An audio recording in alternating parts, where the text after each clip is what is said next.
I thought I'd talk a little bit about karma, because I noticed that when we talk about karma, that people have a very weird idea about what karma is.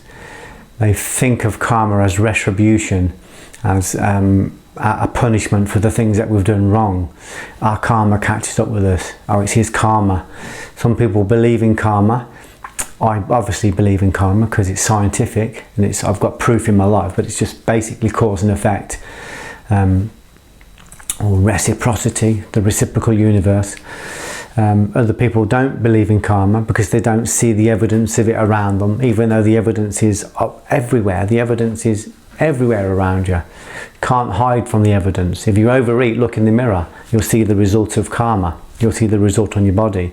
If you're unhealthy, because of, if you're not living a healthy life, the karma of that, or the effect of that will be ill health or distemper. If we overspend and we've got no money in the bank, or we don't work enough and we haven't got no money in the bank, if we don't develop the skills to earn more money, if we don't invest our talents, our ability to become valuable in the world, we will see the karma of that.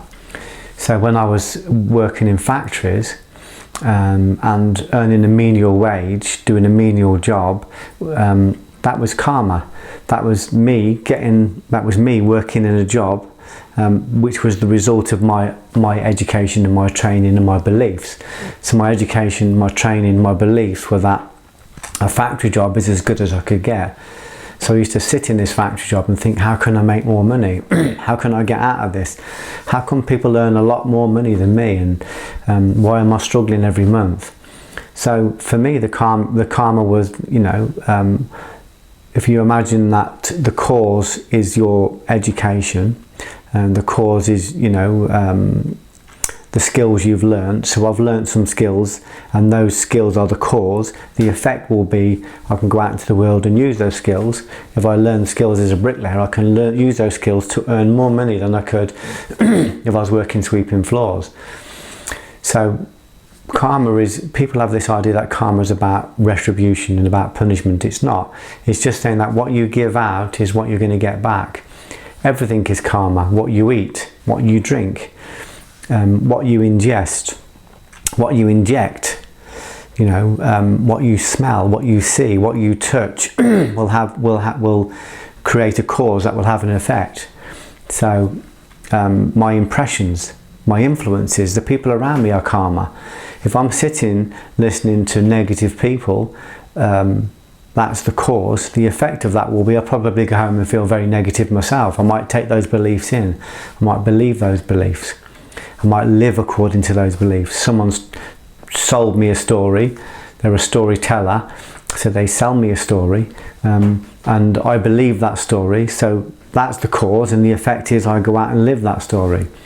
Once we start to understand karma, once we start to understand that it is reciprocal, that nobody escapes anything, as much as it's popular to believe that people escape the effects of their actions, it's not actually physically true, because the way karma works is that the moment it's accepted, the moment the action has taken place, we carry it. We carry karma in every cell of our body, every single cell. So you might say the drug dealer over the road is living in £1 million house, and he's a criminal, and he's got loads of money, so karma doesn't work because he's been doing that for 20 years. He's never been caught, and he's very rich. But actually, if you closely examine that person's life, and you look at that person's life, you see him living karma every second of the day. His wife's on Valium because the police kick the door down every 2 weeks at 4 in the morning. His children are wayward because they haven't got a steady influence. He's 4 stone overweight, and starting to get ill with the stress of continually worried about being caught. He's continually under stress because he's got money that he can't account for, so he has to launder that money. His friends are afraid of him because he's a violent man, because he works with drugs, so of course violence is a part of that.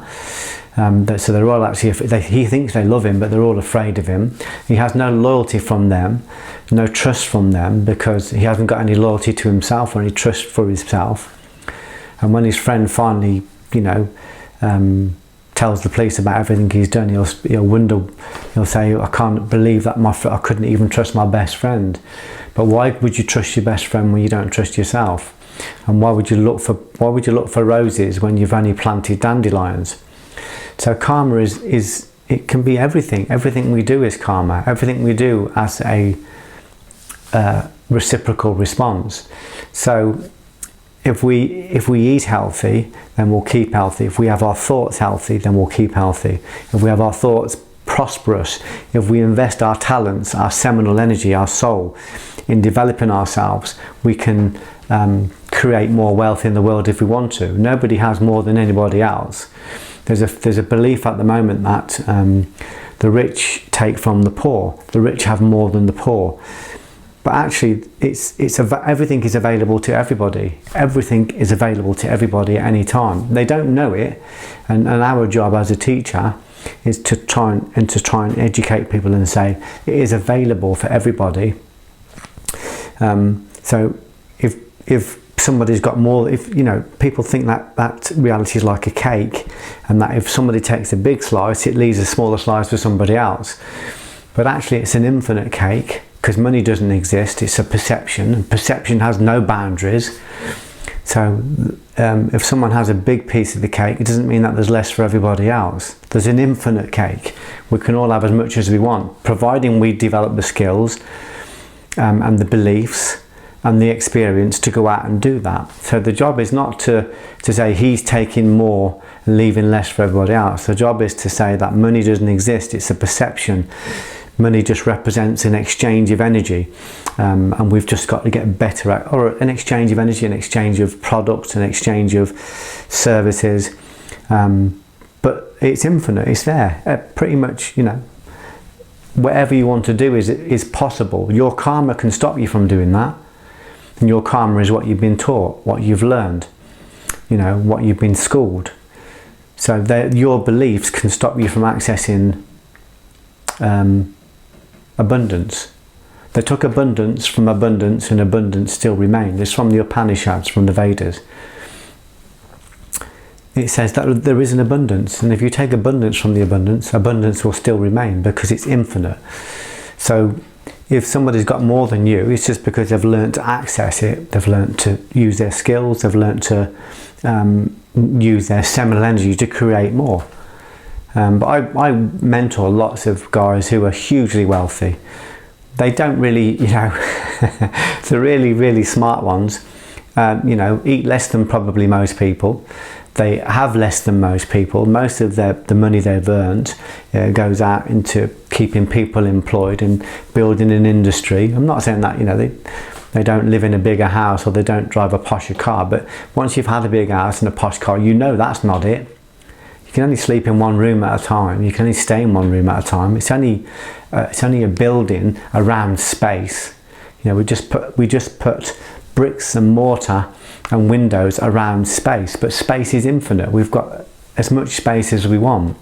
So we build blocks around space, and we say, this is my space. This is the space I own. It's folly. We don't own any of it, but we own all of it. So you can be a king. One of Muhammad's chief followers lived in a hut, and someone said, I can't believe he's living in a hut. He's supposed to be the top Muslim. And he said, the guy said, can't you see the palace? Can't you see my palace? Can't you see how palatial this is? Can't you see how rich I am? Basically, it's saying that you can live in a small room or a big house. And if you understand infinity, and you understand that you can access everything and you have everything, doesn't really matter where you live. Like I eat a lot less now than I did 20 years ago because I just don't need to eat very much. I don't want to eat very much. I have a lot less now than I used to have because I don't want it. It's a burden. I create it and I give it away. I'll try and put as much stuff out there as possible. So I'll just try to invest my seminal energy very wisely, because that's what karma is. So what we're saying is that karma is a standard. It's there. You can't change it, because everything we think, everything we say, everything we do, every action will have an equal and opposite reaction. So we can't change the fact that there's karma, but it's not about punishment, because karma's the opposite. If you do really good things, then really good things eventually will come back to you. So we can't change the fact that karma's there, but we can start to determine it. We can start to determine what we say and what we think and what we do and what we eat and what we drink and what we take into our bodies, our impressions, our influences. We can change our karma by changing ourselves. And when we change ourselves, we change our karma. So what I have today and tomorrow is not like when, 30 years ago when I was working in factories, I could see no end to it, because I just kept doing the same things every single day, expecting different results. I didn't invest in myself. I didn't invest my talents in growing and expanding the reality I was in. Once I was able to understand karma and started to change my actions and started to develop new skills using my seminal energy and started to put myself into areas which were uncomfortable, to take myself out of small limiting areas, I was able to experience infinite space.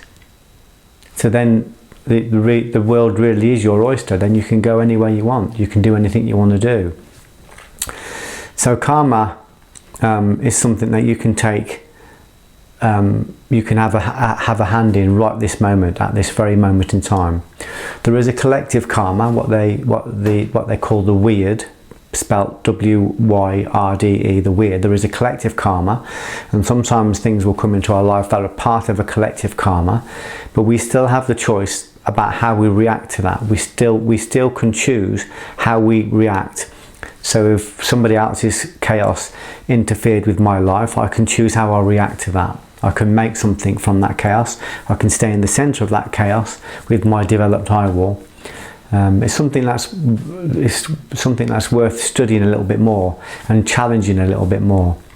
Your karma is your responsibility. It's your job, your responsibility. What you do, what you think and what you say and what you do are going to have a massive effect on your own reality. So if you want to experience more, start getting a grip and control your karma. If you believe every story you hear and keep telling yourself these stories about inequality and about the fact that the rich are taken from the poor and there's corruption, and if you start to believe the stories of that the world is a terrible place, if you start to believe conspiratorial stories and make those your stories, of course that's what you're going to create in your reality. If you keep telling yourself that everything is too stressful, if you keep telling yourself that you're unhealthy, if you keep telling yourself that you're afraid, if you keep telling yourself that there's no potential, if you keep telling yourself that there's no money, if you keep telling yourself that it's the government are corrupt or that politicians are corrupt, if you keep telling yourself that it's all the bankers' fault, of course that's going to be your story, that's going to be true, and you'll end up living those realities. So my job in my own life has been to challenge those old stories and change those stories, and it's difficult because they're compelling stories, but they're just subjective stories, and no doubt all that stuff goes on, but does it go on for you? Does it go on for me? All of those things aren't affecting me in my everyday life, because I tell myself my own stories. I continue to tell myself new stories, bigger stories, wider stories, more expansive stories. If I keep telling myself the unhealthy story, the poverty story, if I keep telling myself the lack of love story, if I keep telling myself the world is corrupt story, of course that's going to be my reality, because I'm building it into my cognition with emotion, with vitriol. So your story is your karma. What you believe is your karma. What you eat, what you drink, everything we do, everything we say, think and do is our karma. So change it, change your karma, start working on it. That's the modality. And it's simple. To start with, change what you eat, change what you drink. Start to meditate, expand the conscious net. Start to look at the stories, challenge the stories. If it's possible for other people to do the things that you think aren't possible, then it's possible for you.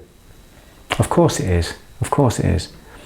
So karma is a moving feast. It's a malleable force, and you're the one at the very centre of it. You're one at the helm.